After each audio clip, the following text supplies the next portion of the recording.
तो ये भी याद रखो कि 1 अरब 96 करोड़ वर्ष पहले हमारे पुरखों ने कहा था कृणवंतो विश्वम आर्यम। आज हम कहते भारत को हिंदू राष्ट्र बनाएंगे, भारत तो हिंदू राष्ट्र है ही।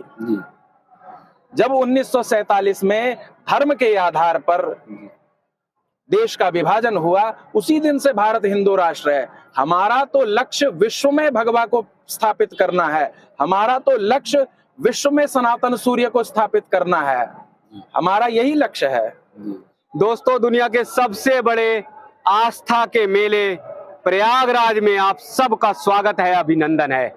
आप सब देख रहे होंगे कि चारों तरफ ये धरती यानी संगम का तट प्रकाश से पुंज हो चुका है, प्रकाश से एकदम चमक और दमक रहा है।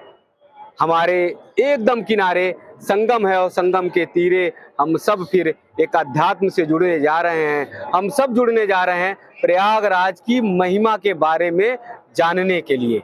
और जब प्रयागराज की महिमा के बारे में एक युवा संत, एक युवा सन्यासी, एक युवा योद्धा बताए तो आप समझ सकते हैं कि प्रयागराज की महिमा कैसे हो सकती है, कितनी सुंदर हो सकती है।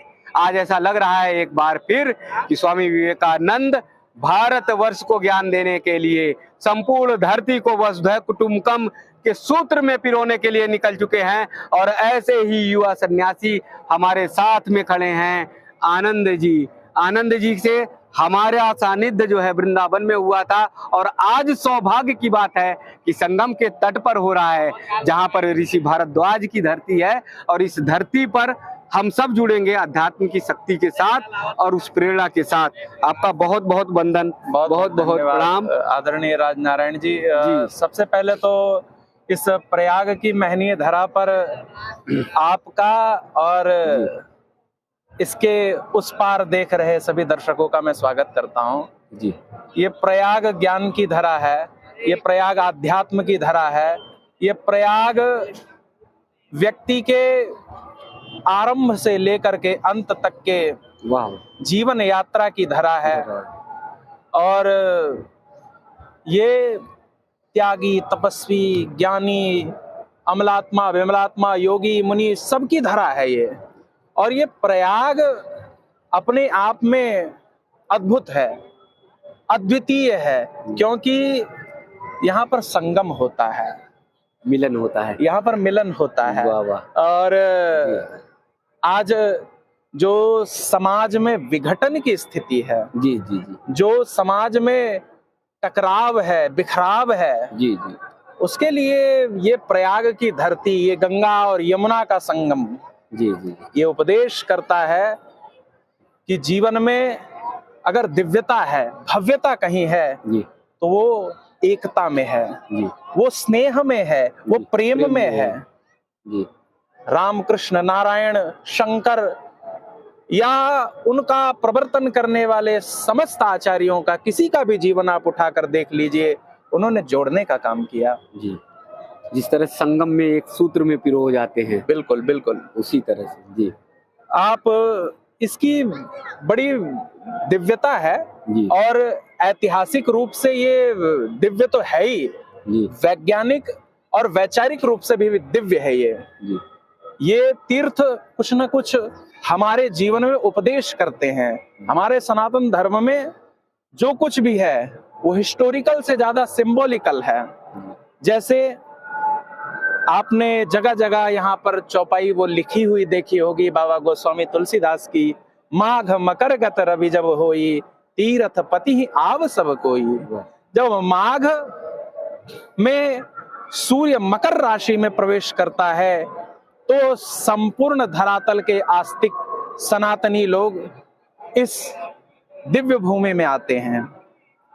अब आप देखिए, विचार करिए, ज्योतिष के हिसाब से देखेंगे तो ज्योतिषी गणना के हिसाब से मकर जो है वो 10वीं राशि है जी।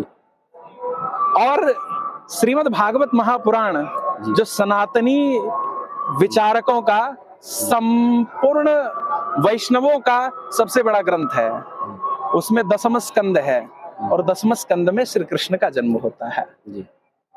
और श्री कृष्ण का जन्म 10वें स्कंद में होता है।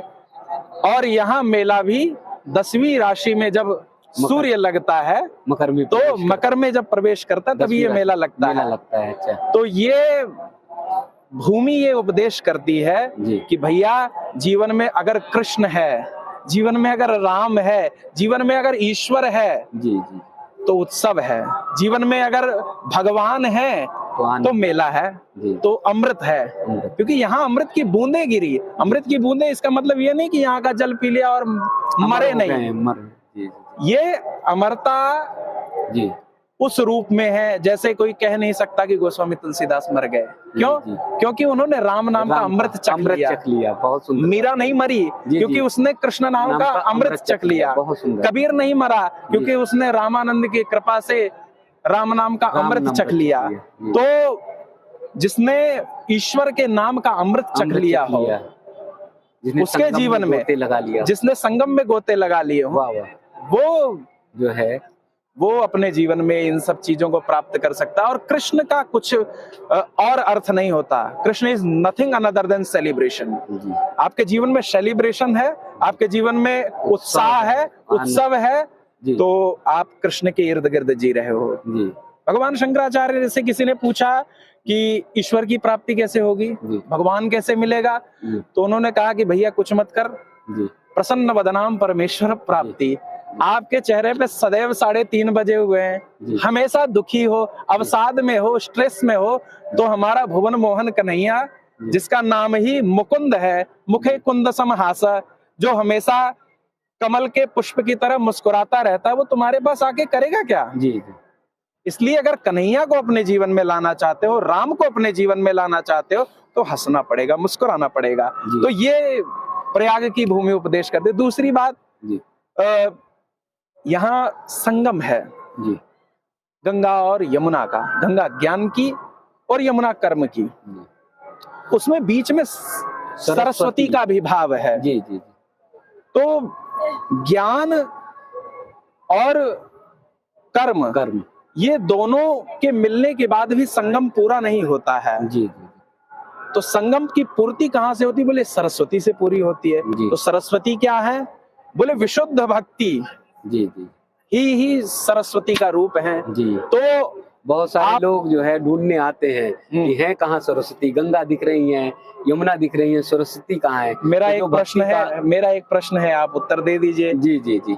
आपके घर में होंगी, मेरे घर में माताएं बहनें हैं, वे जब चोटी करती हैं तो चोटी में 2 तो दिखते हैं, तीसरी चोटी नहीं दिखती है। जी जी, वो उसमें तो वे अदृश्य होती है। जी जी जी, बहुत बारीक सी गुथी होती है, बहुत बिल्कुल।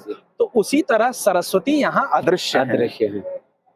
अदृश्य है, लेकिन उनका अस्तित्व है, उनका एग्जिस्टेंस है। सरस्वती यहाँ संतों की वाणी से, मुझे लगता है जो संतों की वाणी से जो मंत्रोच्चार होता है, जो अध्यात्म होता है, तो लगातार जो है सरस्वती का प्रवाह यहाँ पर निरंतर चलता है। देखिए सरस्वती तो मेरे हिसाब से एक ही है। जी जी। जो 2 प्रकार से गोस्वामी जी ने कहा है, विद्या अपर अविद्या 2। एक विद्या है, एक अविद्या है। तो सरस्वती की मूल साधना का, सरस्वती अगर असल में किसी के जीवन में आ गई है तो वो भगवान की ओर जाने लगेगा। अगर जीवन में परमात्मा की ओर गति हो रही तो समझ लो सरस्वती आई है। और अगर जीवन में संसार की ओर गति हो रही है तो समझ लो सरस्वती का आगमन नहीं हुआ। जी।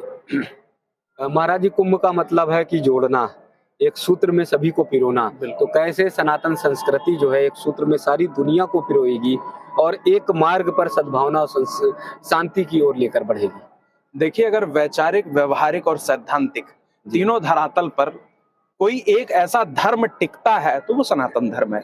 जी। आप ये बताइए, विश्व में कौन सा ऐसा धर्म है जहां medical science part of religion हो? जी। आयुर्वेद है, राइट। जहां पर कंस्ट्रक्शनल साइंस जी जी पार्ट ऑफ रिलीजन हो? जी जी। अथर्ववेद। तो केवल एकमात्र ऐसा धर्म जो सैद्धांतिक, वैचारिक, व्यवहारिक हर रूप से पुष्ट है। जी। और आज तो हमारे पास बहुत कुछ है। जी जी। आज तो हमारे पास बहुत कुछ है। अच्छा शासक है, अच्छे राजा हैं। जी जी। भारत के यशस्वी प्रधानमंत्री आदरणीय श्री नरेंद्र भाई मोदी, बाबा योगी आदित्यनाथ हैं। जी जी। लेकिन एक समय तो ऐसा था कि सनातन संस्कृति की बात करने वाला कोई नहीं था। कोई नहीं था, चर्चा करना तो उस समय भी सनातन सभ्यता थी, अपने स्वरूप में उतनी जागृत नहीं थी, किंतु सोना तो सोना ही रहता है। जी जी जी किसी भी स्थिति में हो जी तो सनातन संस्कृति ही संपूर्ण विश्व को जी सुख समृद्धि की ओर ले जा सकती है। और एक और बात मैं आपके चैनल के माध्यम से दर्शकों को पूरी तरीके से आश्वस्त करना चाहता हूं। जैसे आज अभी आप देखेंगे इतनी लाइटिंग होने के बाद भी सूर्य का अभाव होने के कारण, सूर्य का अभाव होने के कारण अंधकार है कि नहीं है? जी जी जी। तो ठीक उसी तरह जैसे करोड़ों तारे और अरबों मौन जुगनू मिलकर के भी दिन नहीं कर सकते, जी जी। रात्रि का तम नहीं हर सकते, अंधकार नहीं हर सकते, ठीक उसी तरह विश्व पटल पर सनातन धर्म के सूर्य का उदय हुए बिना विश्व सुख का सूर्योदय नहीं देख सकता है। ये पक्की बात है। जी, जी। अब आप इस पर कितना बहस करवा लीजिए, कुछ भी करवा लीजिए, जब हमने 1893 में जिस समय हमको सपेरों का देश कहा जाता था, जिस समय हमको तीसरी दुनिया से आया हुआ लोग कहा जाता था या भुखमरी के लोग, तो उस समय तो हमारे एक सन्यासी ने दहाड़ करके विश्व मंच पर कहा, as far as rationalism and radicalism will pass out from the mindset of the world, Vedant would be the only consisting religion। तो जब उस समय हमने कहा था जी, तो आज तो हमारे पास बहुत कुछ है, बहुत कुछ है। जी, जी। और मैं जब भी आजकल के नेताओं के बातों को सुनता हूँ तो बहुत से लोग मुझे फोन करके कहते हैं कि महाराज जी देखिए उन्होंने ये कह दिया, फलाने ने ये कह दिया। अरे भैया, एक नहीं 1 करोड़ उल्लू मिल करके एक अधिवेशन कर दें। जी जी। जैसे कि अभी एक कोई क्या नाम है उसका, वो जी रामचरितमानस। हाँ, रामचरितमानस पे। अरे भैया, करोड़ों उल्लू मिल करके एक प्रस्ताव पारित कर दें कि हम तो सूर्य को मानते नहीं है, सूर्य का अस्तित्व तो नहीं है, तो क्या उनके कहने पर सूर्य का अस्तित्व समाप्त हो जाएगा? ऐसा तो है नहीं। नहीं। ठीक उसी तरह रामचरितमानस सूर्य है। जी जी जी।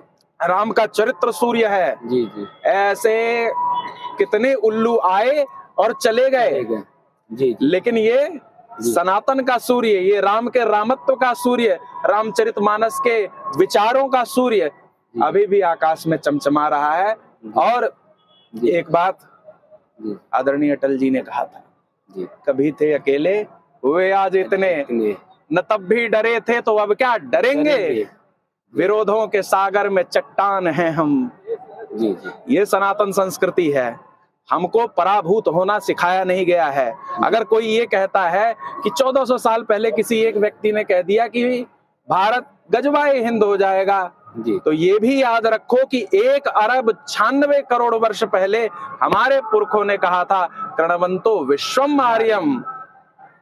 आज हम कहते भारत को हिंदू राष्ट्र बनाएंगे, भारत तो हिंदू राष्ट्र है ही। जब 1947 में धर्म के आधार पर देश का विभाजन हुआ, उसी दिन से भारत हिंदू राष्ट्र है। हमारा तो लक्ष्य विश्व में भगवा को स्थापित करना है, हमारा तो लक्ष्य विश्व में सनातन सूर्य को स्थापित करना है, हमारा यही लक्ष्य है। और प्रयाग के माध्यम से हम पूरे विश्व को ये कहना चाहते हैं, अगर शांति चाहते हो, विश्व बंधुत्व चाहते हो, आ जाओ। जी जी जी। हमारे पूरे विश्व में जब भगवा, पूरे विश्व में सनातन धर्म की विजय पताका फहराने की कोशिश करेंगे तो अलग अलग धर्मों के पंथों के लोग जो है वो क्लेश नहीं करेंगे, वो नाराज नहीं होंगे। देखिए आप एक बात बताइए जी, कौन सा ऐसा देश है, कौन सा ऐसा पंथ है जिससे हमने लड़ाई झगड़ा किया हो? जिसे भी हमने चाहा है, जो भी हमारे धर्म में परिवर्तित हुआ है वो प्रेम से ही परिवर्तित हो। हमने किसी से मार काट करके या तलवार के बल पर या प्रलोभन दे करके, सनातन को आवश्यकता नहीं है, क्योंकि विश्व में कोई क्या है कि सबको जो है अपने आवरण में लेंगे। सनातन का जो मार्ग है वो पूरे विश्व तक जो है पहुंचेगा। जितना ज्ञान बढ़ता जाएगा, जी, ज्ञान के पुंज को मान रहे हैं, ज्ञान के प्रकाश को मान रहे हैं। जैसे ही व्यक्ति के अंदर का कट्टरवाद जैसे ही व्यक्ति की ओछी बुद्धि समाप्त हो जाएगी जी। वो सनातनी हो जाएगा, सनातनी हो पक्की जाएगा। बात है। जी जी जी। तो तो इस- लौटेंगे क्या इधर, जबकि विश्व है और तमाम लोग जो है तेजी से कट्टरता की ओर बढ़ते जा रहे हैं, आक्रोश की ओर बढ़ते जा रहे हैं। देखिए, और एक- तमाम ऐसे लोग हैं जो सनातन धर्म के प्रति जो है उल्टा सीधा बोलते भी रहते हैं। देखिए, तो क्या वो किसी के कहने पर तो कुछ होता नहीं है, पहली जी। बात। और दूसरी बात, एक और चीज मैं बहुत महत्वपूर्ण बताना चाहता हूं आपको जी कि एक समय ऐसा था जी। कि जब कम्युनिज्म, जी जो मार्क्सवाद है, मार्क्सवाद है। वो पूरे विश्व में स्थापित हो गया था। आज जी। उनकी स्थिति देखिए जी। कहाँ है, जी जी। गिने चुने हैं। भारत में वामपंथ कितने प्रगाढ़ रूप में प्रगाढ़ स्थापित रूप हो में गया था, स्थापित। केरल में था, पश्चिम पश्चिम बंगाल में था, बंगाल में, बिहार में बिहार में। सुदृढ़ रूप से था। जी जी। लेकिन धीरे धीरे जी जी। अंधेरा छटेगा जी उजाला और सनातन का सूर्य उगेगा। जी जी जी। और पूरी धरती को जो है प्रकाश में बिल्कुल, लेकर क्योंकि आएगा। विश्व बंधुत्व की बात हम करते हैं। जी जी जी। यहाँ से क्या बात उठने वाली है सनातन धर्म की धरती से, धर्म संसद क्या कह रही है और क्या आह्वान अपील कर रही है? बस एक ही बात कहना चाहेंगे कि अयम निजः परो वेति गणना लघुचेतसाम उदार चरिताणाम तु वसुधैव कुटुंबकम। हम पूरे विश्व को कुटुंब मानते हैं। आप सभी चाहे किसी भी देश में रहते हो, किसी भी पंथ को मानते हो, आप हमारे भाई हो, हमारे अपने हो। जी इसलिए अगर सुख चाहते हो, जी जी।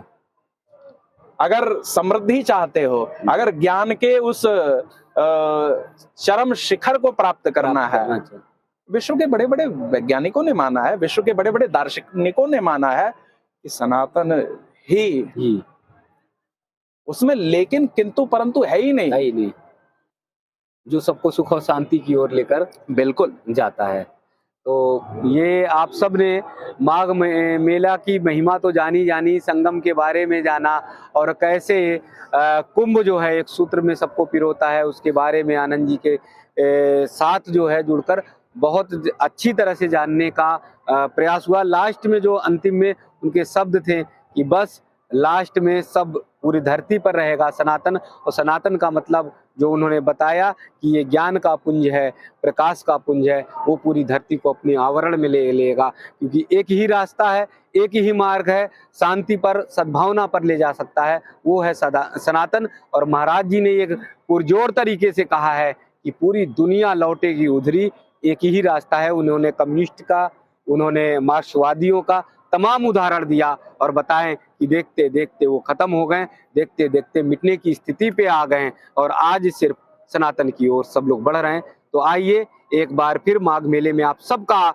बहुत बहुत स्वागत है। अगर आप सब नहीं आए हैं, इतनी भव्यता और दिव्यता महाराज जी के साथ सुनकर अब आप रुकिए मत और अपने कदम बढ़ा लीजिए। आइए माघ मेले में आपका अभिनंदन और स्वागत है।